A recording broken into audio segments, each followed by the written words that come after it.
Muito bom dia, seja bem-vindo ao nosso Reflexão em Vida dessa segunda-feira. Estamos começando mais uma semana compartilhando a poderosa e preciosa Palavra de Deus. Essa palavra que é viva e eficaz e mais cortante do que qualquer espada de dois gumes, capaz de penetrar a divisão entre alma e espírito, juntas e medulas, e discernir os pensamentos e intenções do coração. Nosso propósito, como você sabe, é trazer sempre uma mensagem de fé e esperança para o seu coração. Se você está aqui pela primeira vez ou ainda não se inscreveu no nosso canal, eu te convido a se inscrever, a ativar o sininho das notificações para que você seja notificado sempre que houver um conteúdo novo aqui no nosso canal. Outra coisa importante também é você curtir o vídeo, porque o YouTube entende que esse conteúdo é relevante e o torna visível a mais pessoas. E eu quero nesse momento também pedir para que você compartilhe o link desse programa aí nas suas redes sociais.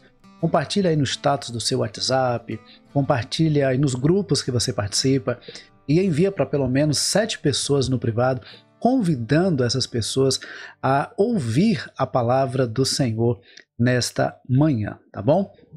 A sua participação nesse sentido é muito importante para que nós possamos alcançar o maior número de pessoas possível. Eu quero aproveitar também e falar para você que aqui na descrição, no primeiro link, você pode entrar para a comunidade do Reflexão em Vida. É um grupo fechado do WhatsApp, onde você recebe todos os dias o link do nosso programa e acompanha também outras novidades ali através daquele canal de comunicação. Então, se você ainda não faz parte, clica aí no primeiro link da descrição e entra para a nossa comunidade. É inteiramente gratuito para que você participe, tá bom? Bom, vamos para a nossa reflexão de hoje. E hoje nós vamos refletir no Salmo de número 49. É um salmo que fala sobre a vaidade das riquezas. E enquanto eu estava lendo e refletindo nesse salmo, eu estava pensando o seguinte: parece que esse salmo foi escrito exatamente nessa geração, exatamente nesse tempo em que nós estamos vivendo. Porque nós estamos vivendo num tempo onde as pessoas dão muita importância para alguns influenciadores digitais, alguns influenciadores que demonstram, né, e expõem a sua suposta riqueza, ostentam os seus bens, os seus carrões, as suas mansões, as suas roupas de grife. E esse salmo ele fala muito sobre a vaidade das riquezas. Vaidade é algo que é vão, é algo que é vazio, é algo que não preenche, é algo que não completa o ser humano. Eu quero já começar destacando que não há nenhum problema em a pessoa adquirir riquezas, construir patrimônio, não há nenhum problema disso. Aliás, o apóstolo Paulo, ele diz que o amor ao dinheiro é a raiz de todos os males. Porém, eu vejo algumas pessoas citando esse versículo, dizendo que o dinheiro é a raiz de todos os males, mas não é o dinheiro, e sim o amor ao dinheiro. Não há nenhum problema em você ter dinheiro, em qualquer um de nós ter dinheiro, não há nenhum problema. O problema é quando o dinheiro passa a ter o ser humano, é quando o dinheiro passa a dirigir, a governar a vida do ser humano. Inclusive ontem eu estava compartilhando justamente uma reflexão em Mateus capítulo 6, onde o Senhor Jesus fala do perigo de construir as riquezas nesse mundo. E ele diz o seguinte: olha, onde estiver o teu tesouro, aí estará o teu coração. Então, não ajuntem para vocês tesouros na terra, onde o ladrão rouba, a ferrugem destrói, né? Mas ajuntem para vocês tesouros nos céus, onde o ladrão não pode roubar, onde a ferrugem não pode destruir. E o apóstolo Paulo, quando escreve aos Colossenses, no capítulo 3, ele diz que nós devemos buscar as coisas do alto e pensar nas coisas do alto, se realmente nós ressuscitamos em Cristo Jesus, se realmente nós assumimos um compromisso com Cristo e fomos transformados por Ele. Então veja só, quero já começar destacando para você que não há problema, não há pecado em ter dinheiro, em construir patrimônio. O problema é quando o ser humano não sabe ter, é quando o ser humano, às vezes, resume a sua vida em ter essas coisas, se preocupa apenas em construir patrimônio. E aí, o Senhor Jesus, ele diz lá em Mateus capítulo 6, que ninguém pode servir a dois senhores. Ninguém pode servir a Deus e às riquezas. Então veja, você não pode servir às riquezas, você não pode se tornar escravo das riquezas, certo? O problema está justamente aí, quando a pessoa se torna escravo, quando a vida se resume em construir patrimônio, em buscar a aquisição de bens materiais ou até mesmo de posição social, porque tem pessoas que até nem têm tantos bens materiais, mas tem uma certa posição social, tem um certo destaque, uma certa visibilidade e acaba se tornando às vezes arrogante, presunçoso e tudo mais, tá bom? Vamos ler então o Salmo de número 49 e nos diz assim. Eu vou lendo e fazendo já alguns destaques aqui para a nossa reflexão. Salmo 49. Povos todos, escutem isto, deem ouvidos todos os moradores da terra, tanto os humildes como os poderosos, todos juntamente, os ricos e os pobres. Os meus lábios falarão sabedoria, e o meu coração terá pensamentos profundos. Inclinarei os meus ouvidos a uma parábola e decifrarei o meu enigma ao som da harpa. Então veja que aqui o salmista ele começa conclamando todas as pessoas para ouvir o que ele tem a dizer. E ele diz, olha, ouçam todos, os humildes, os poderosos, os ricos, os pobres, ouçam o que eu tenho a dizer. E ele diz no versículo 3 algo que é chave para a nossa compreensão deste Salmo 49. Ele diz assim, os meus lábios falarão sabedoria e o meu coração terá pensamentos profundos. O Senhor Jesus, aqui no seu ministério terreno, ele falou que a boca fala daquilo que o coração está cheio. Provérbios capítulo 4, versículo 23 diz, sobre tudo que se deve guardar, guarda o teu coração, porque dele procedem as fontes da vida. E o apóstolo Paulo, como eu citei agora há pouco, em Filipenses capítulo 3, Colossenses capítulo 3, diz que nós devemos buscar as coisas do alto e pensar nas coisas do alto. Em Filipenses capítulo 4, versículo 8, ele diz que nós devemos pensar naquilo que é puro, honesto, correto, amável, justo, de boa fama. Se há algum louvor, se há alguma virtude, sejam essas coisas que ocupem o nosso pensamento. Então, quando a Bíblia fala aqui de coração, não é do órgão em si, mas da fonte das nossas emoções e da fonte também dos nossos sentimentos. Porque coração e mente são duas coisas extremamente conectadas. Aquilo que a gente pensa e aquilo que a gente sente tem uma relação muito grande uma coisa com a outra. Então, aquilo que a gente pensa e aquilo que a gente sente é reflexo das nossas crenças, é reflexo daquilo que a gente acredita, é reflexo daquilo que a gente entende como verdade. Então, se, por exemplo, alguém ensinou para você na sua infância que dinheiro é algo sujo, você de repente vai crescer com essa ideia de que o dinheiro é algo sujo. De repente alguém ensinou para você na infância de que quem tem muito dinheiro é porque conseguiu de forma ilícita, é porque obteve um lucro indevido, é porque defraudou alguém, enganou alguém, prejudicou alguém. E isso não é necessariamente verdade. Há casos assim, realmente existe. Porém, nós vamos entender o seguinte, a questão é como nós administramos as coisas. É como nós administramos as coisas. A gente percebe nesse texto que nós acabamos de ler, o versículo 3, que o salmista ele estava comprometido a ter o seu coração e os seus pensamentos ligados à sabedoria. E o que gera a sabedoria? E aí, Salomão ele vai dizer em Provérbios que o temor do Senhor é o princípio da sabedoria. Ou seja, para ter sabedoria é preciso ter temor a Deus. É preciso reconhecer quem Deus é preciso se submeter a Deus. E Tiago, ele vai dizer na sua carta o seguinte, se alguém tem falta de sabedoria, peça a Deus, que a todos dá liberalmente. Então, a questão é,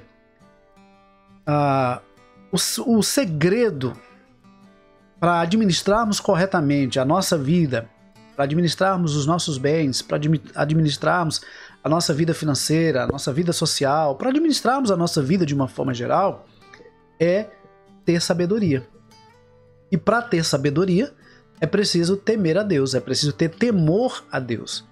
Eu gosto sempre de destacar que temer a Deus é diferente de ter medo de Deus. Há pessoas que têm medo de Deus. Nós não precisamos ter medo de Deus, nós precisamos temer a Deus, reconhecer a grandeza, a majestade, o poder, a santidade e obedecer a Deus. A melhor maneira de refletir temor a Deus é obedecer à vontade de Deus, é obedecer à palavra de Deus, tá bom? Então ele diz, os meus lábios falarão sabedoria e o meu coração terá pensamentos profundos. Que pensamentos profundos são esses? Pensamentos comprometidos com a palavra de Deus. No Salmo 119, o salmista diz assim, guardei a tua palavra no meu coração para não pecar contra ti. Guardei a tua palavra no meu coração para não pecar contra ti. Bom, vamos seguir. Os versículos 5 a 9 diz assim. Por que temerei nos dias maus, quando me cercar a iniquidade dos que me perseguem, dos que confiam nos seus bens e se gloriam na sua muita riqueza? Ao irmão, verdadeiramente, ninguém o pode remir, nem pagar por ele, a Deus, o seu resgate, pois a redenção da alma deles é caríssima, e cessará a tentativa para sempre, para que continue a viver perpetuamente e não venha a morrer. Aqui há um detalhe interessante que nos mostra que nenhum de nós pode remir a vida do outro. Nós podemos orar uns pelos outros, podemos falar do amor de Deus, podemos compartilhar da palavra de Deus para que cada pessoa reconheça a necessidade que tem de buscar ao Senhor e se comprometer com Ele, mas nenhum de nós tem a capacidade de remir o outro, de pagar o preço pela vida do outro, de justificar alguém diante de Deus. Somente Jesus pode fazer isso. O apóstolo Paulo, escrevendo aos Romanos, capítulo 5, versículo 1, ele diz, justificados, pois, pela fé, temos paz com Deus por meio de Jesus Cristo. Então, somente em Jesus nós podemos ser reconciliados com Deus. Quando escreve a Timóteo, o apóstolo Paulo diz que há um só mediador entre Deus e os homens, Cristo Jesus, homem. Em Atos 4:12, nós vemos que em nenhum outro há salvação dado entre os homens, pelo qual devamos ser salvos, somente por Jesus Cristo. O próprio Jesus afirmou em João capítulo 14, versículo 6, eu sou o caminho e a verdade e a vida, ninguém vem ao Pai senão por mim.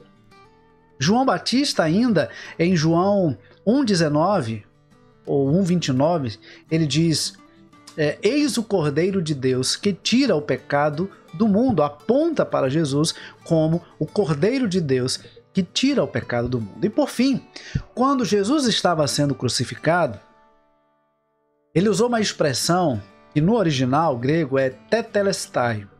O que significa essa expressão, tetelestai? Jesus disse assim, está consumado, está consumado, tetelestai. O que é que isso significa? O preço está pago, a dívida foi paga. Talvez alguns dos que nos assistem nessa manhã sejam da época da promissória. Eu não sei se você lembra, a pessoa às vezes fazia uma compra num estabelecimento comercial e assinava uma promissória. E naquela promissória era colocada ali a data em que a pessoa iria ali pagar por aquela dívida, e quando aquela dívida era paga, aquela promissória era rasgada. Eu trabalhei por um tempo num supermercado e eu lembro muito bem quando as pessoas faziam a compra e assinavam ali aquela promissória. Quando ela então ia fazer o pagamento, ela ia lá no departamento financeiro, pagava aquela dívida e a promissória era literalmente rasgada. Foi isso que Jesus fez na cruz por nós.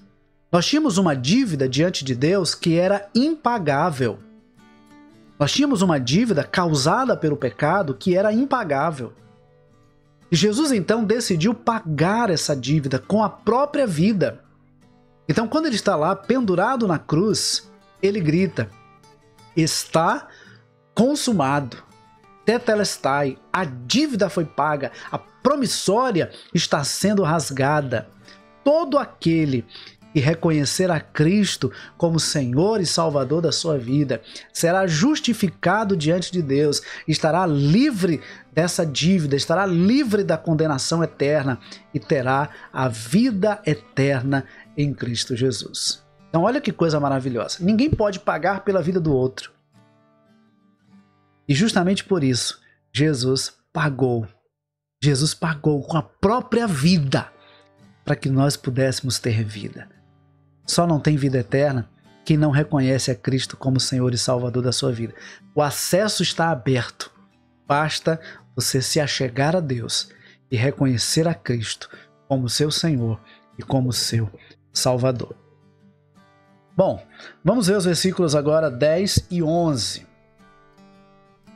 Porque vê-se que os sábios morrem e que perecem também os tolos e estúpidos, os quais deixam as suas riquezas para os outros. Em seu íntimo pensam que as suas casas serão perpétuas e as suas moradas para todas as gerações. Chegam a dar o próprio nome às suas terras. Olha, não parece algo extremamente atual? Veja, o Senhor Jesus ele contou uma parábola. Ele disse que um homem havia produzido muitos cereais e ele observou que não tinha onde guardar toda aquela colheita. Então ele pensou o seguinte: eu vou derrubar todos os meus celeiros, vou construir novos e maiores, vou armazenar tudo aquilo que eu colhi, toda a minha colheita, e vou dizer para minha alma: alma, come, bebe, folga-te, porque tem muitos bens para muitos dias. E Jesus então diz que o Senhor Deus diz: louco, esta noite te pedirão a tua alma. E o que tens preparado, para quem será? E o que tens preparado, para quem será? Então, como eu disse lá no início do programa, não há problema em ter riquezas. O problema é quando as riquezas dominam o ser humano, é quando o ser humano passa a viver em virtude das suas riquezas e considera as suas riquezas o seu tesouro. E considera a sua riqueza o seu tesouro. E quando a riqueza se torna o tesouro, o coração do ser humano se torna apegado àquele tesouro. O Senhor Jesus disse: onde estiver o seu tesouro, aí estará também o seu coração. Então, se o seu tesouro, se o seu bem maior são as suas riquezas, então as suas riquezas se tornaram o Deus da sua vida. Se tornaram seu Deus. E isso é terrível, sabe por quê? Porque as suas riquezas não podem te salvar. As suas riquezas sequer podem comprar 1 minuto de vida. E deixa eu dizer uma coisa para você. Há pessoas que o salmista inclusive chama de tolas e estúpidas. Essas pessoas, na verdade, se tornam reféns dessa busca pelo ter, se esquecem de ser e acabam não buscando a Deus e não reconhecendo o Senhor como o seu Salvador. E quando morrem, deixam tudo aí. As terras com seus próprios nomes vão ficar aí. Os bens vão ficar aí. Os títulos acadêmicos vão ficar aí também. Nada disso será levado para a eternidade. Você pode ter? Pode. Mas nada disso será levado para a eternidade. Quando você partir, quando nós morrermos, nós não vamos levar nada disso. E a questão é, como é que vai ser a eternidade? A eternidade é apenas uma consequência da maneira como nós vivemos aqui. Se nós aqui entregamos a nossa vida para Jesus, amamos a Deus, honramos a Deus e vivemos para a glória de Deus, passaremos uma eternidade na presença de Deus. Mas se a pessoa se dedicar apenas às coisas desse mundo, não buscar a Deus e não obedecer a Deus e não honrar a Deus, não amar a Deus, infelizmente, passará a eternidade longe de Deus. Então nós temos que nos achegar a Deus, temos que servir a Deus, temos que viver para a glória de Deus. Jesus. Olha só o versículo 12. Todavia, o ser humano não permanece em sua ostentação. Pelo contrário, é como os animais que perecem. Então, se você abre, por exemplo, uma rede social, se você acompanha alguns influenciadores digitais, você vai ver que eles ostentam muita coisa. Só que, às vezes, aquilo que eles estão ostentando não corresponde com a realidade. Às vezes são bens que não pertencem a eles. As mansões, os carrões, podem estar totalmente a serem pagos ainda. Podem ser alugados. Veja, às vezes você olha uma pessoa morando numa mansão de 4, 5 milhões de reais ou 20 milhões de reais e você olha, rapaz, que coisa! Às vezes a pessoa está ali pagando um aluguel daquela mansão. Ou ela faz ali um vídeo ou entra ou tira uma foto num carrão que ela foi lá numa concessionária, tirou a foto, fez um vídeo e depois ela vai embora, o carro fica lá. Então, e ainda que seja da pessoa, isso não é sinônimo de felicidade. Isso não é sinônimo de felicidade. Infelizmente, nós temos visto pessoas ostentando riquezas, mas não têm a mesma alegria de ostentar felicidade. São pessoas tristes, são pessoas que carregam um vazio existencial dentro de si, porque não tem o principal, que é Jesus. O sentido da existência, o sentido da vida está em Jesus. Então, se a pessoa não tem Jesus, a vida para essa pessoa não tem sentido. E aí o salmista continua dizendo o seguinte, versículos 13 a 15. Tal proceder é tolice deles, mas os seus seguidores aplaudem o que eles dizem. Olha, os seus seguidores aplaudem o que eles dizem. Aí tem pessoas que acabam às vezes se endividando, comprando o que não precisam, com o dinheiro que não têm, para impressionar as pessoas. Às vezes influenciadas pelos influenciadores, ou às vezes simplesmente para tentar se sobressair ou se autoafirmar. Imagine quantas pessoas que às vezes compram um aparelho celular de um valor exorbitante e comprometem parte da sua renda. E às vezes estão ali devendo o cartão, devendo aquele aparelho que está ali ostentando. Ou está comprometendo todo o seu salário e às vezes deixando de comer melhor para pagar um aparelho de telefone, de celular. Então é preciso ter muito cuidado. Muito cuidado. E aí ele diz assim, como ovelhas são postos na sepultura, a morte é o seu pastor, eles descem diretamente para a cova, onde a sua formosura se consome. O mundo dos mortos é o lugar dos que habitam. Mas Deus remirá a minha alma do poder da morte, pois ele me tomará para si. Lembra que lá anteriormente o salmista diz que ninguém pode remir o seu irmão, ninguém pode remir o seu próximo. E aqui ele diz, mas Deus remirá a minha alma do poder da morte, pois ele me tomará para si mesmo. Deus é quem nos redime através de Jesus. Deus é quem nos redime através de Jesus. E ele continua dizendo, não tenha medo quando alguém se enriquecer, quando aumentar a glória de sua casa, pois quando morrer, não levará consigo, a sua glória não o acompanhará. Ainda que durante a vida ele tenha se lisonjeado, e ainda que o louvem quando ele faz o bem a si mesmo, irá juntar-se à geração de seus pais, os quais já não verão a luz. O ser humano, revestido de honrarias, mas sem entendimento, é como os animais que perecem. Então, ele diz o seguinte, olha, não tenha medo, não se impressione, não fique olhando para aquele que está enriquecendo e às vezes se comparando com ele. A comparação é algo extremamente perigoso. Principalmente quando você se compara com alguém que supostamente está melhor que você. Se for para se comparar, que seja para se inspirar e corretamente crescer e prosperar. Mas não no sentido de simplesmente copiar e de querer ser como ele. Cada ser humano é único. Cada ser humano é único. E aí, ele finaliza lembrando aquela ideia do entendimento e da sabedoria que ele fala no início. Ele diz, o ser humano, revestido de honrarias, mas sem entendimento, é como os animais que perece. São como os animais irracionais. Portanto, deixa eu dizer uma coisa para você nessa manhã.